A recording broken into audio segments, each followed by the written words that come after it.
ستوري تايم وانا بجيب الميك اب ده اغرب جمله سمعتها في حياتي، اغرب موقف لدرجه ان انا نمت حلمت بيه. وتعالوا نشوف راي ماما ايه. بصوا انا عاده ما بجيبش ميك اب من مصر، انا بجيب من السعوديه انتوا عارفين، بس حاجه بريتي هومن مش موجوده في السعوديه. فالمهم سالت البنات اجيب منين، وصفوا لي. ركبت نزلت ركبت نزلت ركبت نزلت ركبت توك توك، في الاخر قالوا لي لا لازم تمشي بقى خلاص شويه يعني.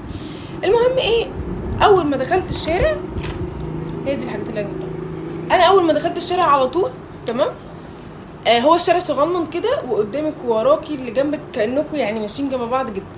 المهم ايه، اول ما دخلت لقيت واحد بيعمل ازاي، ربنا يستر عليك يا عم، ربنا يستر عليك يا عم، وبيكلمني بكل جوارحه بقى. فالمهم انا قلت اكيد مش بيكلمني يعني، رحت بصيت وراه كده ودايركت همشي بقى خلاص يعني بيكلم حد غير. راح عامل ازاي، انت يا عم انت يا عم. فانا ايه مشيت بقى بسرعه يعني، خفت